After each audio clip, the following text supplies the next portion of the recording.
Venom 3 का trailer देखने के बाद बहुत सारे लोगों को ये लग रहा है कि इस मूवी के अंदर एडी ब्रॉक मरने वाला है। और अगर ये बात सच हुई तो फैंस के दिल टूटने वाले हैं, क्योंकि ये बात तो ऑफिशियली कंफर्म कर दी गई है कि टॉम हार्डी की लास्ट मूवी होने वाली है एज वेनम, और इस मूवी का नाम भी द लास्ट डांस करके दिया गया है। तो अगर सोनी वालों ने इस मूवी के अंदर एंड में वेनम को मार दिया, वो भी प्रॉपर एंडिंग देने के बजाय, सोनी यूनिवर्स का जो छोटा सा यूनिवर्स चल रहा है वेनम के नाम पर, उसके लस्सा लगने वाले हैं। तो अगर बात की जाए ट्रेलर की, वेनम को देख सकते हैं कि जहाँ से वो गुजर रहा है वहाँ पर मैक्सिकन में कुछ लिखा हुआ है, तो हो सकता है कि ये जगह मैक्सिको हो। फिर आगे जाके देखते हैं कि वहाँ पर वो जाके भाड़े के टट्टू से कुछ लड़ाई करता है, जिनके साथ एक ज़बरदस्त फाइटिंग सीन होता है, और फिर उस फाइटिंग के बाद वेनम उन सब के सर खा जाता है। तो वहाँ पर एक सीन पर मुझे लगा कि शायद सोनी वालों ने वहाँ पर आर रेटेड दिखाने की कोशिश की है, क्योंकि जब उन 4 बंदों का वेनम सर खाता है तो मुझे लगा शायद कहीं ना कहीं से ब्लड की एक बूंद तो निकलेगी, लेकिन इन खोती के बच्चों ने बड़े ही तरीके से इस चीज़ को हाइड किया।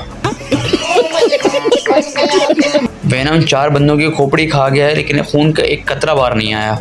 इसके बाद ट्रेलर अपनी स्पीड पकड़ता है और हम देखते हैं कि डॉक्टर स्ट्रेंज वाले बैरन मोडो हमें इस ट्रेलर के अंदर नजर आते हैं, जिनके रोल के बारे में इस ट्रेलर के अंदर बहुत कुछ रिवील तो नहीं किया गया, लेकिन इतना पता है कि ये ऑरविन टेलर का रोल निभाने वाले हैं। एक्चुअली होता ये है कि मार्वल कॉमिक्स के अंदर ऑरविन टेलर एक ऐसे प्रिजन का गार्ड होता है जहां पर सुपर विलन्स को कैद करके रखा होता है, और वेनम की किसी फाइट के दौरान ऑरविन टेलर का बेटा मारा जाता है, जिसकी वजह से उसके अंदर बदले की आग भड़कना शुरू हो जाती है। लेकिन फिर एक अचानक इंसिडेंट के बाद सारे सुपर विलन्स अचानक से प्रिजन से भाग जाते हैं, जिनको रिक्रूट करने के लिए ये एक टीम बनाता है। उस टीम के बारे में भी हम आगे ट्रेलर में देख चुके हैं, किस तरह से वो उस टीम का यूज वेनम के खिलाफ कर रहा है। हो सकता है कि इस मूवी के अंदर भी कॉमिक की तरह सेम इसका बेटा मारा गया हो वेनम की किसी फाइट के दौरान। हो सकता है कि स्पाइडरमैन भी हमें इस मूवी के अंदर नजर आए, क्योंकि मार्वल कॉमिक्स के अंदर जब ऑरविन टेलर की टीम को वेनम नहीं मिलता तो वो लोग स्पाइडरमैन को पकड़ कर ले आते हैं और उसको पेलना शुरू कर देते हैं कि तेरी वजह से ही वेनम इस दुनिया में आया है। मूवी के अंदर स्पाइडरमैन को किस तरह से दिखाया जाएगा नो आइडिया,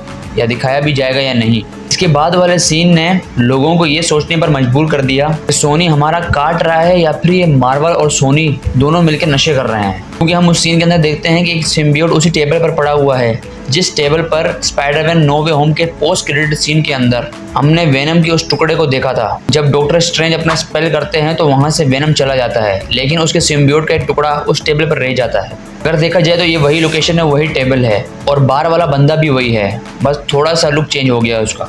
ये चीज़ एक्सप्लेन करना थोड़ा सा मुश्किल है, क्योंकि इस मूवी के अंदर ऑरविन टेलर जो है वो वेनम यूनिवर्स के अंदर गार्ड बना हुआ है, और डॉक्टर स्ट्रेंज के स्पेल की वजह से एडी ब्रॉक मार्वल यूनिवर्स के अंदर चला जाता है, क्योंकि उसे स्पाइडरमैन की आइडेंटिटी पता होती है वेनम की वजह से। और डॉक्टर स्ट्रेंज जब स्पेल करते हैं तो एडी ब्रॉक उस यूनिवर्स से गायब होकर वापस से अपने यूनिवर्स में आ जाता है, लेकिन उसका सिम्बियोट तो मार्वल यूनिवर्स में ही रह जाता है। तो सोचने वाली बात यह है कि अगर ये वेनम यूनिवर्स ही है और वेनम यूनिवर्स के अंदर ऑरविन टेलर घूम रहा है, तो ये मार्वल यूनिवर्स के अंदर कैसे पहुंच गया? क्या हो सकता है यहाँ पर भी मल्टीवर्स वाला सीन हो?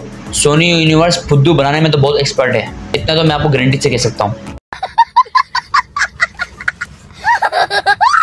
इसके बाद आगे जाके ट्रेलर के अंदर हम देखते हैं कि किस तरह से वेनम और एडी ब्रॉक उस टीम से बचने की कोशिश कर रहे हैं, और दोनों स्ट्रगल कर रहे हैं, जिस तरह से पार्ट 1 और पार्ट 2 के अंदर किया था। और दूसरी तरफ ऑरविन टेलर की टीम वेनम के पीछे हाथ धोकर पड़ी है, उसे हवा में, पानी में, हर जगह चेस कर रही है। आगे जाके हमें Eddie Brock as James Bond के लुक पे नजर आते हैं थोड़ी देर के लिए, और उसके बाद वही वेनम 2 वाला डांस सीक्वेंस जिसके अंदर वेनम बहुत ही क्रिंज लग रहा था। इसके बाद अगले सीन में बस के अंदर आप एक बंदे को होश से देख सकते हैं, जो कि कहीं ना कहीं उस बंदे की तरह लग रहा है जिसने डॉक्टर कॉनर्स लिजर्ड का रोल निभाया है। कहीं ना कहीं नहीं, वही बंदा है। लेकिन जिन लोगों ने ये सोचा था कि वेनम का और एंड्रयू गारफील्ड वाले स्पाइडरमैन का यूनिवर्स एक ही है, तो भाई मैं एक ही बात कहूँगा, ले मुँह दिया तेरी थ्योरी पे, बैंड बज गया।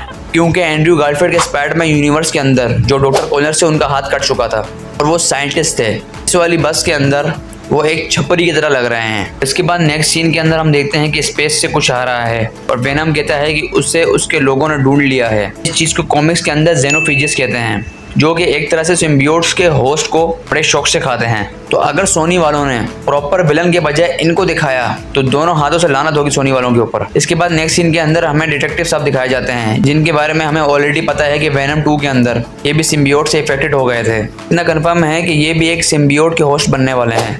जिसको कॉमिक्स के अंदर टॉक्सिन कहा जाता है। बेसिकली एक टॉक्सिन नाम का सिम्बियोट है जो कि विलन तो नहीं होता बट एक तरह से एंटी हीरो होता है जो कि अच्छे और बुरे दोनों काम करता है। लेकिन ट्रेलर तो काफ़ी मज़ेदार था। लेकिन इस सीन को देखने के बाद लगता है कि मूवी का आखिरी सीन है और वेनम मर जाएगा, क्योंकि अगर इन्होंने वेनम की कहानी आगे चलानी है तो टॉम हार्डी को मरना पड़ेगा।